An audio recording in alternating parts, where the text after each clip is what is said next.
Bueno, para dar inicio con la presentación, primero cabe resaltar algunos aspectos importantes, como que cada uno de los aquí presentes y encargados del desarrollo de todos los apartados de la exposición somos pertenecientes e integrantes a la Universidad Nacional de Tumbes y a la Escuela Profesional de Medicina Humana, y estamos desarrollando el curso de Anatomía Humana 1. Pero para comenzar a comprender en sí lo que comprende el tracto espino-reticular, debemos adoptar una visión más global del tema. Para ello debemos comenzar a comprender, estudiar o analizar aquellas estructuras anatómicas básicas que comprenden el mismo. Dígase la médula espinal. ¿Y la médula espinal dónde se encuentra? Se encuentra ubicada, se encuentra protegida o recubierta por el conducto raquídeo o por el conducto vertebral, y este a la vez se encuentra compuesto por la columna vertebral en sí. Pero para comenzar a revisar la columna vertebral a grandes rasgos, nosotros podemos definir la columna vertebral como aquel pilar óseo central que puede tanto darle apoyo y soporte a nuestro organismo como transferir las diversas cargas de nuestra región superior del cuerpo hacia los miembros inferiores. Bien, cuando digo darle soporte, le da soporte a estructuras como el cráneo, la cintura escapular, los miembros superiores, la parilla costal, y esta misma se ubica en la región media posterior y está comprendida desde la base del cráneo hasta la pelvis, estando compuesta de 33 vértebras, marcando una regionalización en 5 regiones, tanto cervical, torácica, lumbar, sacra y coxígea. Ahora, la estructura general o a grandes rasgos de la columna vertebral no es completamente homogénea, sino que presenta diversas curvaturas que pueden ser clasificadas tanto en lordosis como en sifosis. Lordosis comprendiéndose como una curvatura cóncava presente a nivel tanto cervical como lumbar, y sifosis como una curvatura convexa presente tanto a nivel dorsal como sacro, lo que me permite o nos permite hacer una transición desde una curvatura primaria en un estadio fetal, que es una curvatura completamente convexa, a una curvatura secundaria dentro de todo el proceso de desarrollo, que me permite alternar en sí entre curvaturas tanto cóncavas como convexas para contribuir favorablemente en procesos que son muy importantes, como por ejemplo la carga cefálica o la bipedestación. Ahora, para continuar, tenemos que cuando nosotros aislamos una unidad anatómica básica que compone la columna vertebral, tenemos una vértebra, una de las 33. Pero al nosotros comenzar a definir una vértebra, podemos definirla como un hueso irregular. Cuando me refiero a que es un hueso irregular, no quiero decir que es un hueso amorfo, sino que podemos ver distintas apreciaciones de la vértebra dependiendo del punto de vista que nosotros tengamos. Pero a la vez tenemos que comprender de que cada una de estas tiene que tener estructuras en común para nosotros poder articularlas y a la vez componer la columna vertebral en su totalidad. Por ello, las vértebras dorsales, torácicas, lumbares, sacras y coxígeas poseen estructuras similares. Para ello, debemos analizar una vértebra. Cuando nosotros tenemos una en sí o un modelo de la misma, podemos identificar un cuerpo vertebral que me permiten o que me posibilitan observar una curvatura y a la vez de su cara posterior 11 procesos que pueden ser clasificados tanto en pares como en impares. En primer lugar, podemos observar los pedículos. Los pedículos, que son aquellos procesos tanto en ambos laterales que se desprenden principalmente de la cara posterior de la vértebra o del cuerpo vertebral, y posterior a ello se siguen observando las láminas que se unen en una curvatura, y de dicha curvatura procede a subseguir la apófisis espinosa, que es un proceso impar, y luego observamos las apófisis transversas, que son aquellas que están teñidas de rojo, que son pares, y luego las apófisis articulares, que son 4, que posteriormente también se unifican con su inferior y superior. Bien, toda esta estructura procede a demarcar o a delimitar lo que se comprende como el agujero vertebral, y posteriormente en la articulación de cada una de las vértebras y el alineamiento de todos los agujeros vertebrales me conforma el conducto vertebral, que es donde va a estar ubicada la médula en sí.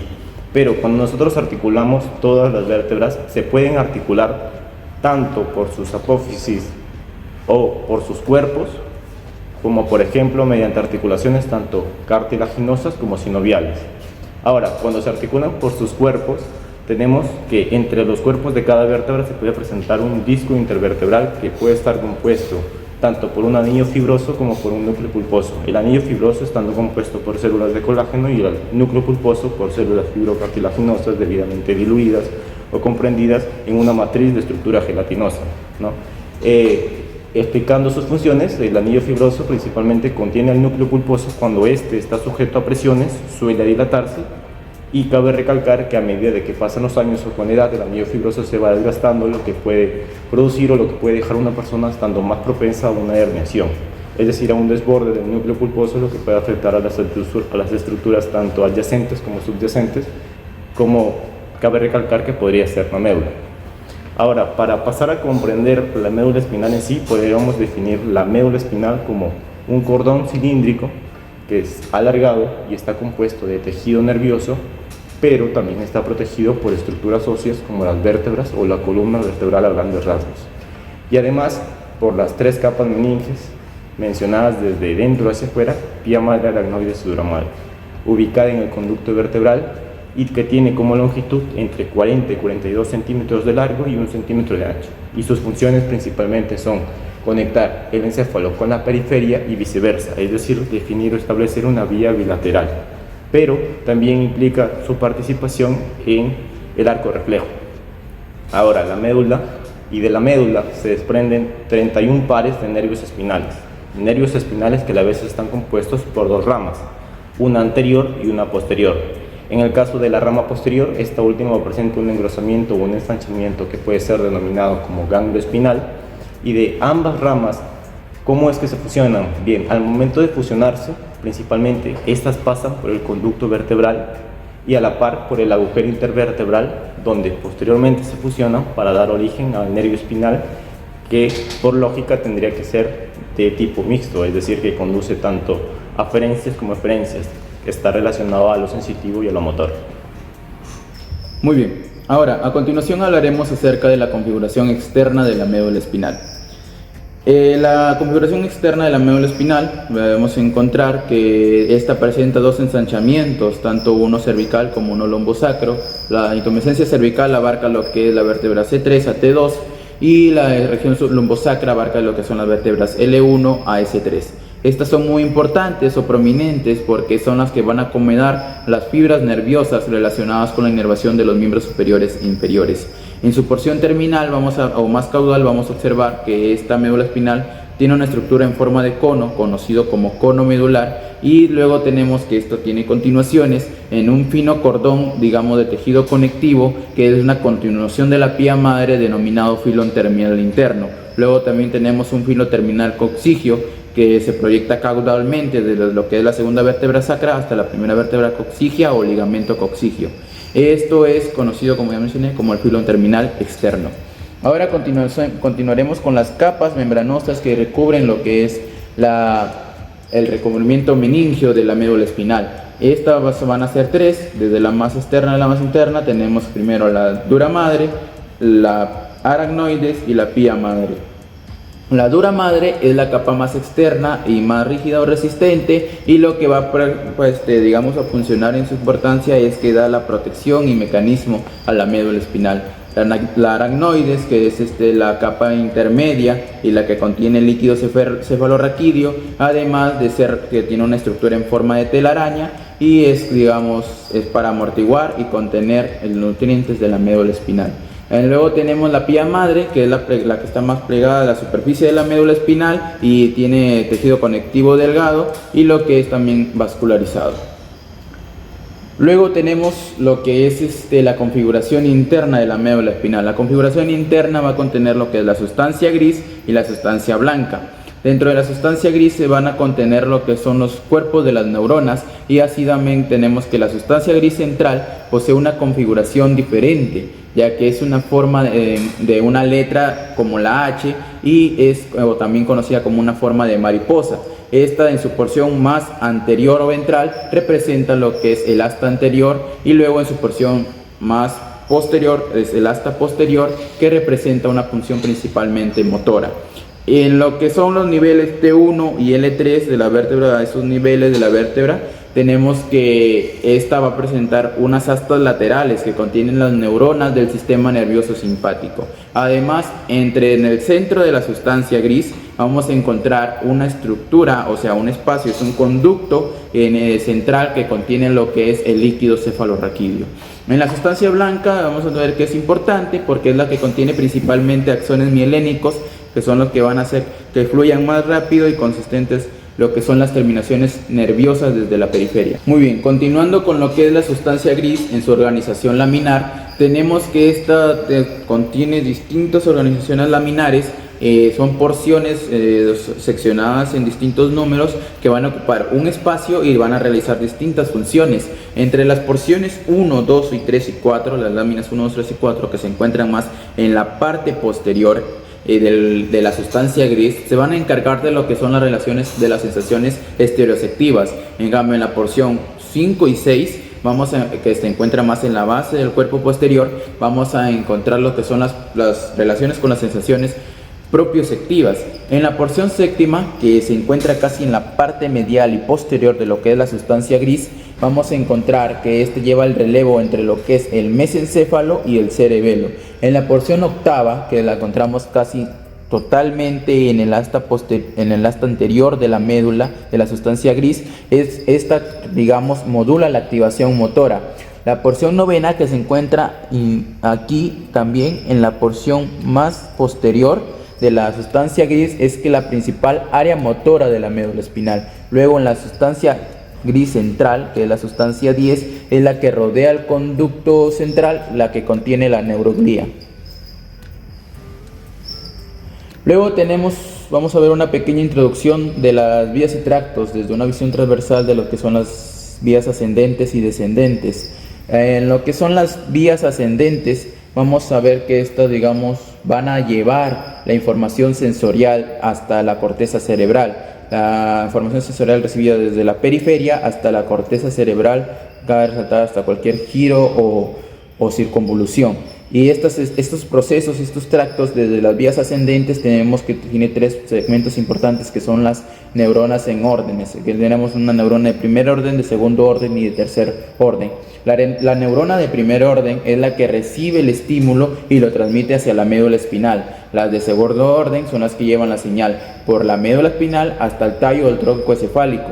Y luego tenemos con las neuronas del tercer orden, que son las que llevan la señal a la región sensorial hasta la corteza cerebral.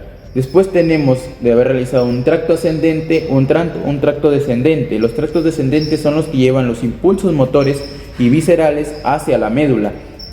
Estos forman su estructura es formada, o sus tractos es formado por dos tipos de neuronas, que son las motoneuronas superiores y las motoneuronas inferiores. Desde las motoneuronas superiores, eso es donde en el cuerpo del cerebro se ocurre la sinapsis y la lleva hacia la motoneurona inferior, y la motoneurona inferior es la que lleva la señal hacia el músculo o órgano en el cual va a generar una respuesta. Muy bien. En la división de las vías ascendentes, tenemos que una de ellas es el tracto espino-reticular. Este está incluido en el sistema anterolateral. Este es un sistema de vías neuronales que desempeña un papel importante, que viene a ser transmitir y procesar la información somatosensitiva. Somatosensitiva más que todo relacionada a la propiocepción, especialmente relacionada con el dolor. El tracto espino-reticular es el más antiguo. Está compuesto por neuronas de segundo orden que se originan principalmente ¿en qué láminas? En la lámina 5, en la lámina 7 y en la lámina 8. Estas láminas van a estar involucradas tanto en la transmisión de las señales sensoriales, y además esas láminas cuentan con células que proyectan sus axones a la formación reticular del tronco encefálico. Veamos cómo hay una relación de este tracto con el tracto paleoespinotalámico. Resulta que van a compartir características, ambos van a transportar información similar, y el tracto espino-reticular va a ser un subgrupo dentro del tracto paleoespinotalámico.